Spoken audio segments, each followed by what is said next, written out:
Hey everybody, I'm going to be doing some whispered reading here today, in the Halloween season.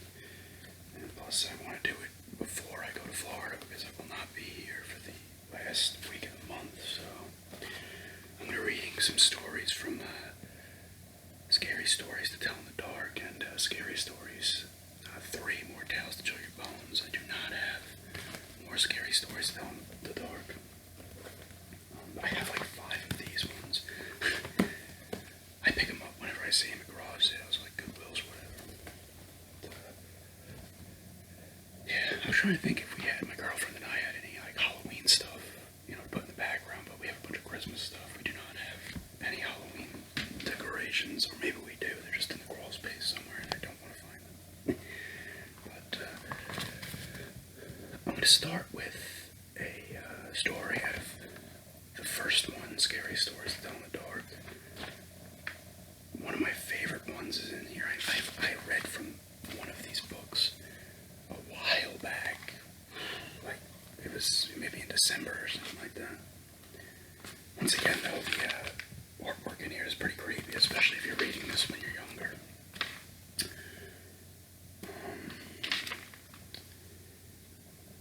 A lot of these are short. Let's start with The Girl Who Stood on a Grave. Some boys and girls were at a party one night.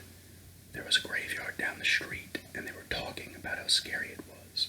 "Don't ever stand on a grave after dark," one of the boys said.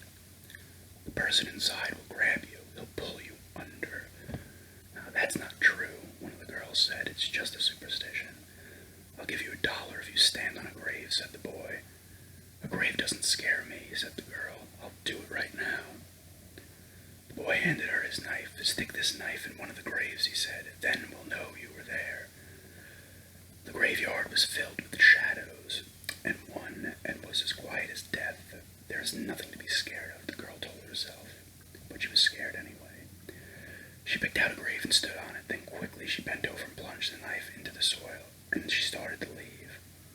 But she couldn't get away. Something was holding her back. She tried a second time to leave, but she couldn't move.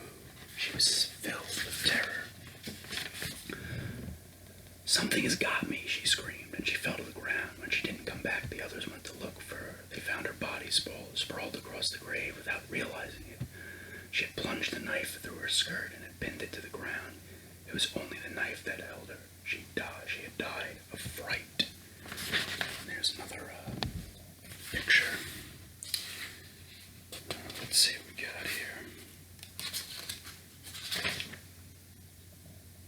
So I'll read Alligators next. This is one from the story before Alligators. A young woman in town married a man from another part of the country. He was a nice fellow, and they got along pretty well together. There was only one problem. Every night he'd go swimming in the river. Sometimes he'd be gone all night long, and she would complain about how lonely she was. This couple had 2 young sons. As soon as the boys could walk, their father began to teach them how to swim. And when they got to be old enough, he took them swimming in the river at night. Often they would stay there all night long, and the young woman would stay home all by herself. After a while, she began to act strange. In a strange way, at least, that it was their neighbors said. I screwed that up, sorry. As she told them that her husband was turning into an alligator, and that he was trying to turn the boys into alligators. Everybody told her there was nothing wrong with a man taking his son swimming. That was a natural thing to do. And when it came to alligators, there just weren't any nearby. Everybody knew that. Early one morning, the young woman came running into town from the direction of the river. She was soaking wet. She said a big alligator and 2 little alligators had pulled her in and tried to get her to eat a raw fish. They were her husband and her sons, she said, and they wanted her to live with them, but she had gotten away. Her doctor decided she had lost her mind, and he had her put in the hospital for a while. After that, nobody saw her husband and boys again. They just disappeared, but now and then a fisherman would tell about seeing alligators in the river at night. Usually it was 1 big alligator and 2 small ones, but people said they were just making it up. Everybody knows there aren't any alligators around here. There's a picture of a gator.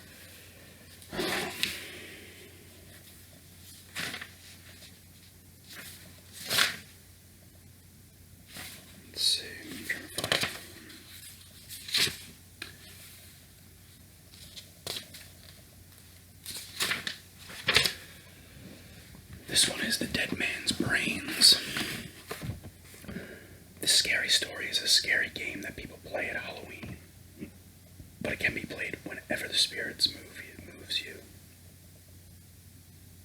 The players sit in a circle and in a darkened room and listen to a storyteller describe the rotting remains of a corpse. Each part is passed around for them to feel. In one version, a player is out if he or she screams or gasps with fright. In another version, everybody stays to the end, no matter how scared they get. Here is the story. Once in this town, there lived a man named Brown. It was years ago on this night that he was murdered out of spite. We have here his remains. First, let's feel his brains, a wet, squishy tomato. Now here are his eyes, still frozen with surprise. 2 peeled grapes. This is his nose, a chicken bone. Here is his ear, a dried apricot. And here is his hand, rotting flesh and bone, a cloth or rubber glove filled with mud or ice. But his hair still grows, a handful of corn silk, or wet fur or yarn, and his heart still beats now and then, a piece of raw liver. And his blood still flows. Dip your fingers in it, it's nice and warm, a bowl of catsup, thinned with warm water. That's all there is, except for these worms. They are the ones that ate the rest of him. A handful of wet cooked spaghetti noodles. So that was more just a game to play, not really a story. But that was short.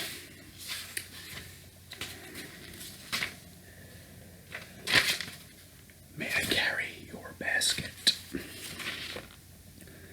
Sam Lewis spent the evening playing chess at his friend's house. It was about midnight when they had finished their game, and he started home. Outside it was icy cold and as quiet as the grave. As he came around a turn in the road, he was surprised to see a woman walking ahead of him. She was carrying a basket covered with white cloth. When he caught up to her, he looked to see who it was, but she was so bundled up against the cold it was hard to see her face. "Good evening," Sam said. "What brings you out so late?" But she didn't answer. Then he said, "May I carry your basket?" She handed it to him from under the cloth. A small voice said, "That's very nice of you." And that was followed by wild laughter. Sam was so startled that he dropped the basket, and out rolled a woman's head. He looked at the head and he stared at the woman. "It's her head," he cried. And he started to run, and the woman in her head began to chase him. Soon the head caught up to him. It bounded into the air and sunk its teeth into his left leg. Sam screamed with pain and ran faster. But the woman in her head stayed right behind. Soon the head heaped into the air again and bit into his other leg. Then they were gone. Let's see. Some of these are like classics too, that come from other stories. I think not all of them are original. Here's the Babysitter.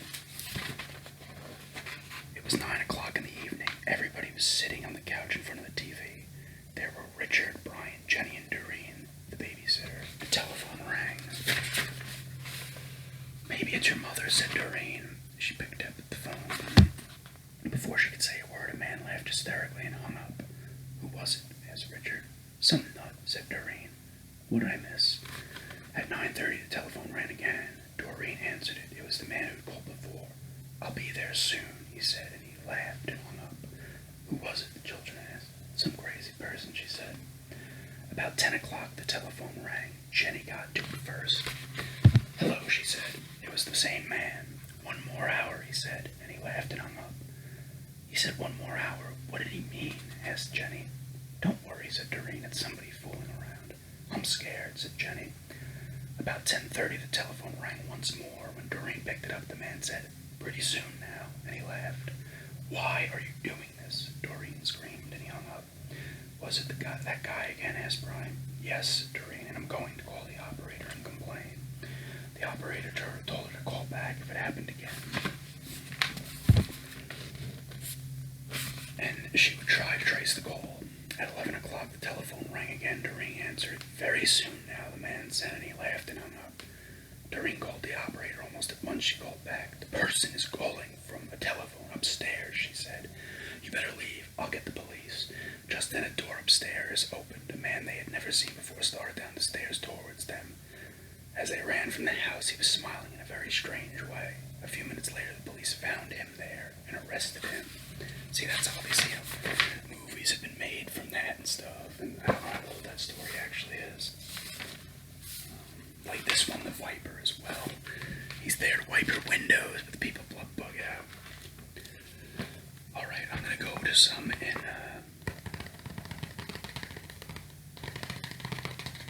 Scary Stories 3. Let's start with the bus stop. I should have brought water or something to drink. I do this all the time with videos. Ed Cox was driving home from work in a rainstorm. While he waited for a traffic light to change, he saw a young woman standing alone at a bus stop. She had no umbrella and was soaking wet. "Are you going toward Farmington?" he called. "Yes, I am," she said. "Would you like a ride home?" "I would," she said. She got in. "My name is Joanna Finney. Thank you for rescuing me." "I'm Ed Cox," she said, "and you're welcome." On the way, they talked and talked. She told him about her family and her job and where she had gone to school. And he told her about himself. By the time they got to her house, the rain had stopped. "I'm glad it rained," Ed said. "Would you like to go out tomorrow after work?" "I'd love to," Joanna said. She asked him to meet her at the bus stop since it was near her office. They had such a good time. They went out many times after that. Always they would meet at the bus stop and off they would go. Ed liked her more each time he saw her. But one night when they had a date to go out, Joanna did not appear. Ed waited at the bus stop for almost an hour. Maybe something was wrong, he thought, and he drove down to her house in Farmington. An older woman came to the door. "I'm Ed Cox," he said. "Maybe Joanna told you about me. I had a date with her tonight. We were supposed to meet up at the bus stop near her office, but she didn't show up. Is she all right?" The woman looked at him as if he had said something strange.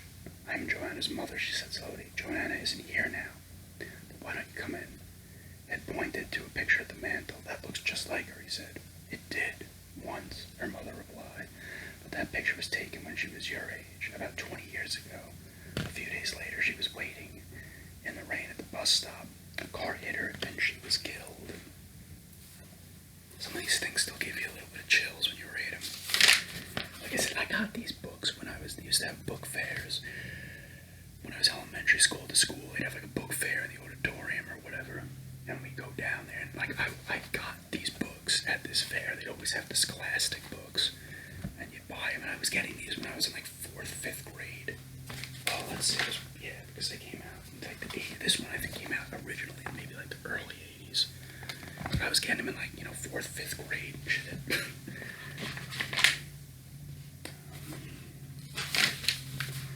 Let's see what we got.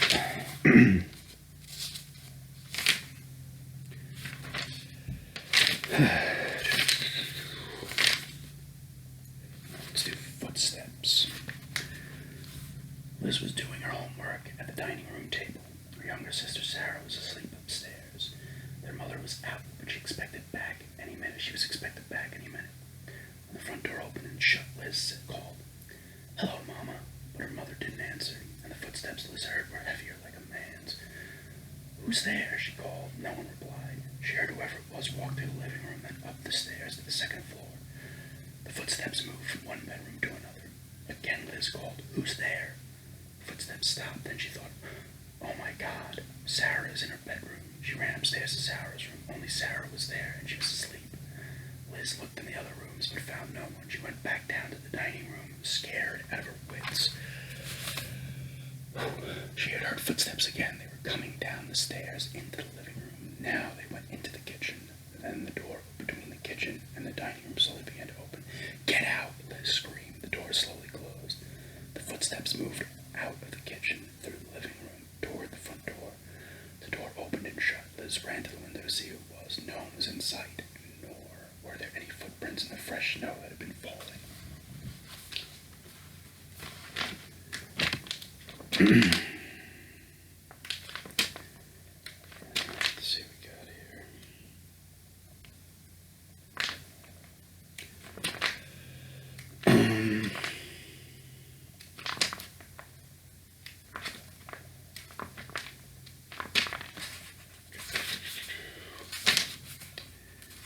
Trying to find one that's not too long. Like I said, I'm starting to feel it in my throat.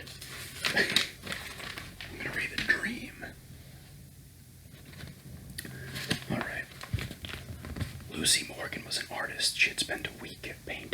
small country town and decided that the next day she would move on. She would go to a village called Kingston. But that night, Lucy Morgan had a strange dream. She dreamed that she was walking up a dark, carved staircase and entered a bedroom. It was an ordinary room except for two things. The carpet was made up of large squares that looked like trapdoors, and each of the windows was fastened shut with big nails that stuck up out of the wood. In her dream, Lucy Morgan went to sleep in that bedroom. During the night, a woman with a pale face and black eyes and long black hair came into the room. She leaned over the bed and whispered, "This is an evil place." This is an evil place. Flee while you can. When the woman touched her arm to hurry her along, Lucy Morgan awakened from her dream with a shriek. She lay awake the rest of the night, trembling. In the morning, she told her landlady that she had decided not to go to Kingston after all. "I can't tell you why," she said, "but I just can't bring myself to go there." "Then why don't you go to Dorset?" The landlady said, "It's a pretty town, and it wasn't too far." So Lucy Morgan went to Dorset. Someone told her she could find a room in a house at the top of the hill. It was a pleasant-looking house, and the landlady there was a plump, motherly woman, as nice as could be. "Let's look at the room," she said. "I think you will like it." They walked up a dark, carved staircase like the one in Lucy's dream. In these old houses, the staircases are all the same, Lucy thought. But when the landlady opened the door to the bedroom, it was a room. It was the room in her dream, with the same carpet that looked like trapdoors, and the same windows fastened with big nails. "This is just a coincidence," Lucy told herself. "How do you like it?" the landlady said. "I'm not sure," she said. "Well, take your time," the landlady said. "I'll bring up some tea while you think about it." Lucy sat on the bed, staring at the trapdoors and the big nails. Soon there was a knock on the door. "It's the landlady with tea," she thought. But it wasn't the landlady. It was the woman with the pale face and the black eyes and the long black hair. Lucy Morgan grabbed her things and fled. This one is Sam's new pet. Sam stayed with his grandmother.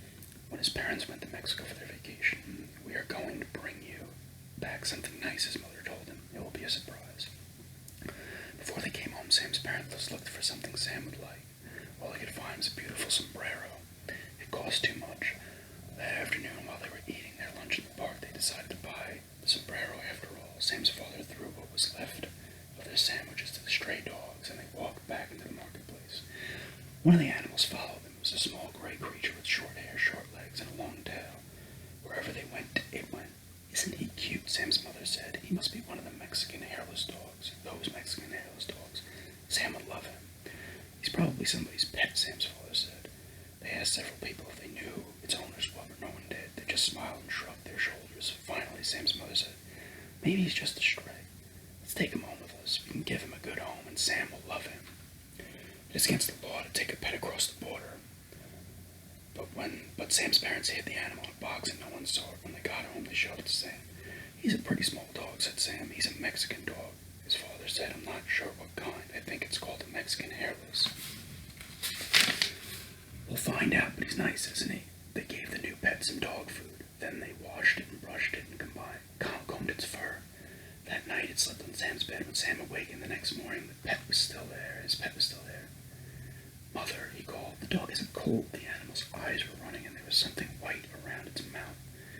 Later that morning, Sam's mother took it to the veterinarian. "Where did you get him?" the vet asked. "In Mexico," she said. "We think he's a Mexican hairless." "I was going to ask you about that." "He's not hairless," the vet said. "He's not even a dog. He's a sewer rat, and he has rabies." I've never heard of a Mexican hairless dog before. Are they even real? It's a pretty big rat. There's a picture. Well, that looks nothing like a rat either.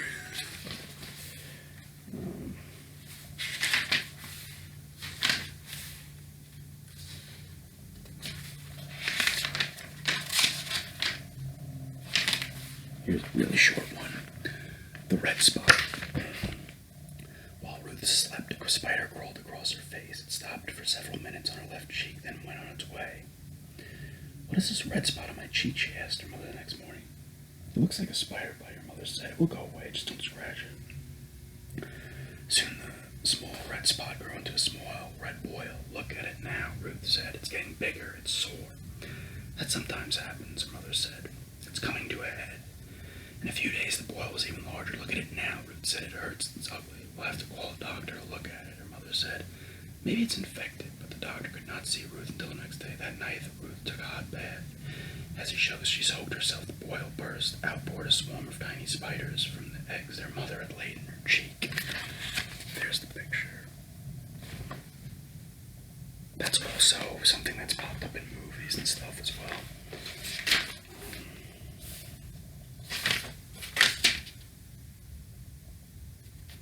Here's another one, another short one. I'll probably let this one be the last one. It's called No Thanks. Thursday nights, Jim worked as a stock boy in one of the malls out on the highway. By 8:30 he was usually finished and he drove home. But that night Jim was one of the last to leave. By the time he got out of the huge parking lot, it was almost empty. The only sounds were cars in the distance and his footsteps on the pavement. Suddenly a man stepped out of the shadows. Hey, mister, he called in a low voice. He held out his right hand. Balanced on the palm was a long, thin blade of a knife. Jim stopped. Nice sharp knife, the man said softly. Don't panic, Jim thought. The man stepped toward him. Don't run, Jim told himself. Nice sharp knife, the man repeated. Give him what he wants, Jim thought. The man came closer. He held the knife up. Cuts nice and easy, he said slowly.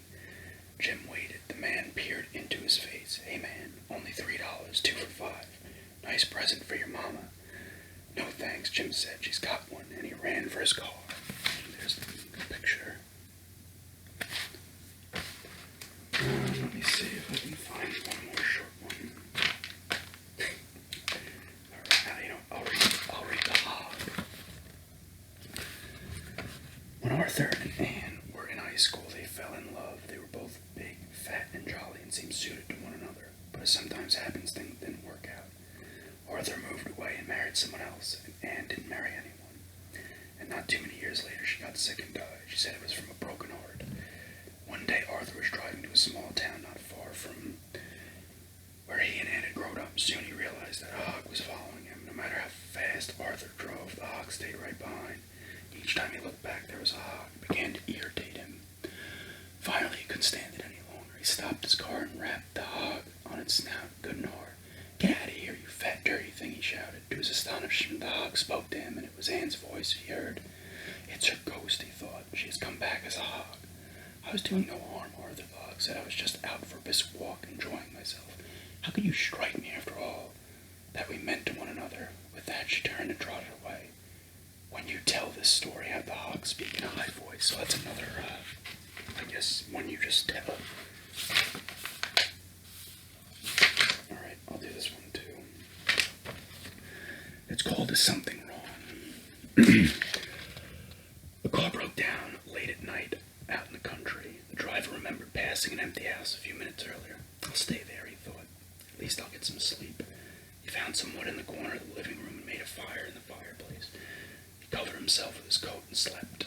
Toward morning, the fire went out, and the cold awakened him. It'll be light soon, he thought. Then I'll go for help. He closed his eyes again, but before he could doze off, there was a terrible crash. Something big and heavy had fallen out of the chimney. It lay on the floor for a minute, then it stood up and stared down at him. The man took one look and started running. He had never seen anything so horrible in his life. He paused just long enough to jump through a window, then he ran and ran and ran and ran, until he thought his lungs would burst. As soon as he stood in the road, panting, trying to catch his breath, he felt something tap on him on the shoulder. He turned around and found himself staring into two big bloody eyes. In a grinning skull, it was the horrible thing. Pardon me, it said. Is something wrong? That's the picture. Yeah, so there's tons of, the pictures are great. I think they re-released these, and they don't have the artwork in them anymore. And I think supposedly they're going to make these into movies, the 3 of them, I guess stories from them or something. Yeah, I just want to do something Halloween-ish, and why not read from these? They're good books if you can come across them. Usually you can get all 3 on eBay for like $15. But yeah, I hope everybody enjoyed.